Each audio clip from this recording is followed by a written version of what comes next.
nobody had ever scientifically investigated this until an incredible guy I got to know called Professor Tim Kasser, who's at Knox College in Illinois.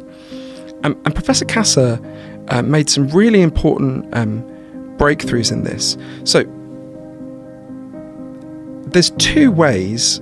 Everyone listening to your show has two kinds of motivation in their life, right? We're all a mixture of both. So imagine if you play the piano in the morning because you love playing the piano, it gives you joy, right? That would be what's called an intrinsic reason to play the piano, right? You're not doing it to get anything out of it. That's the thing you love, right? Sounds like jiu-jitsu was like that for you. Writing is like that for me. Everyone will have something in their life that just gives them joy as they do it, right?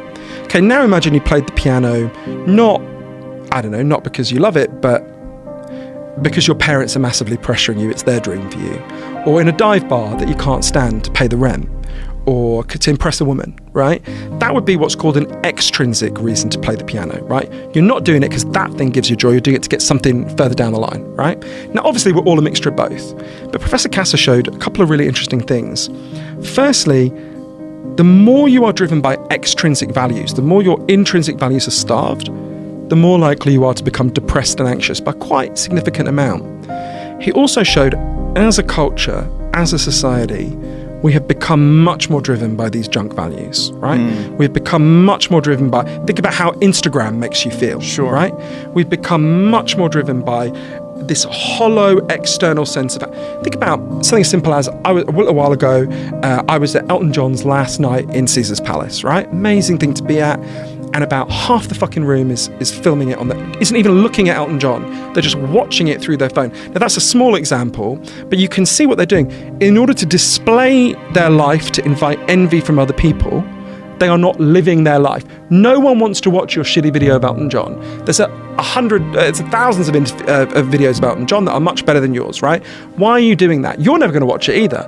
You're doing it to say to other people, envy me, right? It doesn't make you feel good in that room. Actually makes you feel worse. You're not enjoying the experience, and it makes them feel like shit because you're trying to invite envy in your friends. That's a small example of a much wider thing, of the kind of junk values that have taken our minds. So the reason that relates to what you're asking about Brazil is Professor Kasser has shown there's two sets of solutions to these junk values taking over our minds. One is, it's like fucking air pollution. Get the messaging out of your head. More 18-month-old children know what the McDonald's M means than know their own surname, their own last name, right? From the moment, Professor Kasser put it to me, from the moment we're born, we're immersed in a machine that is designed to get us to neglect what is important about life, right? None of your listeners will lie on their deathbeds and think about all the shit they bought and all the likes they got on Instagram. They'll think about moments of meaning and connection. That's like a banal, obvious thing. But we're constantly pushed to not think in those terms, to think about show it off, buy, spend, right? These junk values have taken over our minds. So part of the solution is just fucking get rid of most of this advertising.